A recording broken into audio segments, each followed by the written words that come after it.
hubo un escritor, un aventurero hispanista inglés, se llamaba Gerald Brennan. ¿Les suena? Este hombre pasó algunos años de su vida en la Alpujarra granadina, en concreto en el pueblo de Yegen. Periódicamente iba andando a Almería capital a recoger el correo. En uno de sus libros, Al sur de Granada, en 1920, dice algo así como: atravesaba un desierto al cual la gente de la comarca llamaban Campo de Dalías. Pues de ese desierto es del que yo quiero hablarles esta tarde. Soy Lola, nací prácticamente, como se dice en mi pueblo, debajo de una mata de tomate y soy agricultora, una de esas personas que todos ustedes necesitan al menos 3 veces al día. Nuestro sector empezó hace 40, 50 años. Hace más de 50 años que esos tomates los agricultores lo hacían al aire libre, lo más cerquita del mar posible, porque gracias al mar las temperaturas en invierno eran y son muy templadas. Es difícil bajar en invierno por las noches de 7 u 8 grados de temperatura mínima. Sin embargo, Almería es una tierra seca, es una tierra árida, es una tierra con mucho viento. Y ese viento, que podemos tener entre 80 y 100 días cada año de viento que supera los 50 kilómetros por hora, solo tienen que imaginarse cualquier cultivo de tomate, de pimiento, de habichuelas, de judías verdes, con 4, 5, 6 horas de ese viento. Eso era suficiente para que los agricultores se quedaran sin nada. Aunque hacían unos setos de caña muy rudimentarios, esto no valía para nada cuando llegaba ese viento tan fuerte. Era una época en la que la agricultura era muy rudimentaria y la familia, toda la familia, aportaba. Recuerdo cuando yo era una niña que terminábamos la escuela y nos íbamos cada tarde con nuestros padres a echarle una mano. En algunas ocasiones estaban cogiendo tomates. En aquella época, al principio, ni siquiera había cubos de plástico, eran cestas de mimbre forradas con un plástico para que no se picaran los tomates. Pero esa cesta tenía un asa trenzada, ese mimbre, esos 10, 12, 14 kilos de tomates que pesaba cada cesta, durante un buen rato acarreando, nos hacía unos pequeños hematomas en los brazos. Recuerdo las manos encallecidas de mayores, de jóvenes, porque cada X años, 4 o 5 años, había que apartar la arena, que ya la utilizábamos entonces para ahorrar agua, para poder volver a poner la materia orgánica, el estiércol que las plantas necesitaban. Son una serie de vivencias. Otra estampa muy típica era llegar a cualquier pueblo del poniente por la noche y ver en el patio de la casa a la familia que con un tractorcillo se habían llevado las cajas de tomate o de pimientos, poniendo los malos abajo y los buenos arriba, y hasta la abuela en una mecedora con un trapillo limpiando esos pimientos, esa cara de los pimientos y de los tomates para que al día siguiente estuvieran brillantes para la subasta. Era una época en la que el concepto fin de semana no estaba dentro de nuestra cabeza. Para mí era lo mismo un lunes, un martes, un domingo, un viernes. Era salir de la escuela e irnos con los padres a echar una mano. Muchas fincas ni siquiera regaban de pozos, regaban del río de Adra, del canal de San Fernando, que cada 8 o 10 días traía la tanda del agua. En muchas ocasiones, el día de riego, tocaba no ir al colegio. Tan simple como que había que ayudar a la familia a dosificar esos abonos. Recuerdo que mi padre compraba el estiércol de gallinaza, de gallina, lo metíamos en sacos de abono vacío, sacos de plástico, lo cerraba con un esparto y cuando llegaba el día de riego ponía el saco en medio de la acequia, le hacía un agujerillo y con esos agujeritos yo con unas pequeñas botas era el dosificador durante todas las horas de riego. Es muy curioso. En muchas ocasiones, si la cosecha no salía bien, no había dinero ni siquiera para comprar algo tan básico como alimentos, como comida. Y nos veíamos obligados a trabajar a jornal con otros agricultores, con vecinos o en el pueblo de al lado.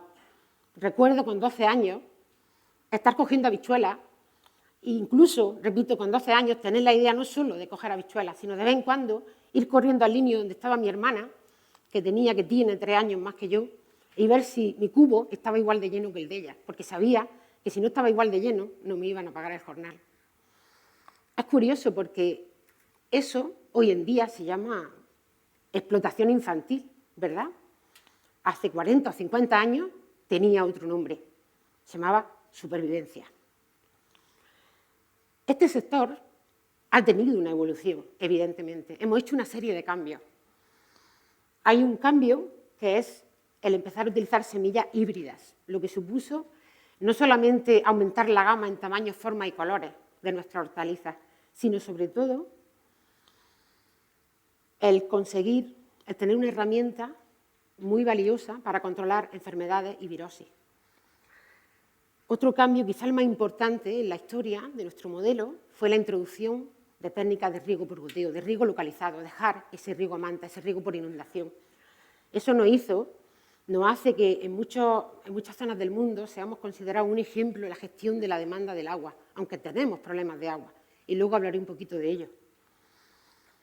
Y otro de los cambios, mucho más reciente, pero no por ello menos importante, menos significativo, es haber introducido técnicas de control biológico. Después también lo vamos a ver. Bien, pues todo eso nos lleva a ese mar de plástico que es del que quiero contarles. Curiosamente, vemos ese mapa de España y vemos un montón de manchitas blancas. La mayoría de esas manchas blancas son acumulaciones de nieve sobre sistemas montañosos. Sin embargo, esa mancha blanca, está un poco más grande que las demás en esa foto, a la derecha, al sur de España, no es precisamente nieve, es una obra humana. Una obra que, si nos acercamos más, esa obra es una obra que se ve desde el espacio. Nos encanta a los almerienses cuando viene Pedro Duque y dice que esa obra se ve desde el espacio. Se ve desde el espacio, pero a diferencia de otras obras humanas que dicen que también se ven desde el espacio, esta no está hecha bajo el mando de un rey o de un faraón con gente en régimen de esclavitud. Esta obra está hecha por pequeños agricultores, por familias, por pequeños colectivos, y que gracias a esa obra, a esa imagen que se ve desde el espacio, la provincia de Almería, en los últimos 50 años, ha cambiado radicalmente en todos los sentidos. Bien, pues hoy hoy es el momento de más sostenibilidad en la historia del modelo agrícola de Almería. Ese control biológico que empezamos hace unos 10 o 12 años a incorporar, algo bastante sencillo de explicar. Pensar que todas nuestras plagas, todos esos insectos que comen a las plantas, son insectos carnívoros. Pues el control biológico es decir, vale, dejo de ir contra natura, de matar a todo con esos insecticidas de origen químico, nos vamos fuera de los invernaderos y nuestro clima, nuestro medio ambiente, investigamos qué insectos tenemos, que si los cogemos y los metemos en los invernaderos, vivan en las plantas, pero no se las coman. La planta es su casa, no su comida. Eso nos ha permitido, es una auténtica revolución, nos ha permitido no solamente ofrecer a nuestros consumidores un producto saludable, para la gente que estamos bajo el plástico, agricultores y trabajadores, no se imaginan el cambio de calidad de vida. No tenéis que respirar ese olor cada día de nuestra vida.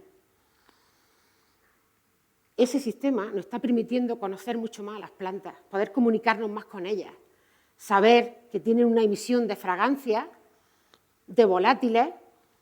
Esa revolución va añadida a eso. En el futuro utilizaremos variedades que lo que atraigan sea fauna auxiliar, insectos carnívoros, los que se comen a las plagas. Otro hito importante es el cambio en los plásticos que utilizamos. Empezamos a utilizar plásticos hace 50 años para parar el viento, pero ese plástico hacía eso, parar el viento. Plásticos con un montón de metales pesados. Hoy en día, gracias a la investigación y el desarrollo, esos plásticos se reciclan 100%, hasta el punto que cuando el agricultor los quitamos de esas cubiertas cada 3 años, que hay que cambiarlos porque se degradan por el sol, no tenemos que pagar por su reciclaje, nos pagan. Algo simbólico, pero nos pagan. Ese plástico, que una de sus características de los últimos 10 años, tiene muchas, es la fotoselectividad.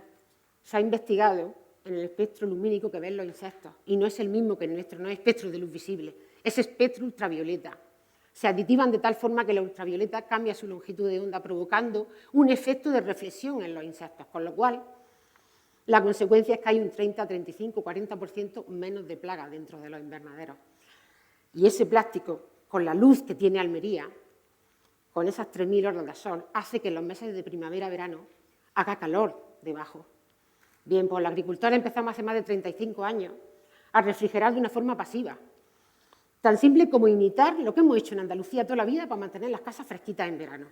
Coger una cal, ponerla en agua, subirnos arriba y blanquear esos plásticos. ¿Eso qué ha supuesto? Es sencillo, verán. Científicamente, medioambientalmente, estamos considerados una microantártida.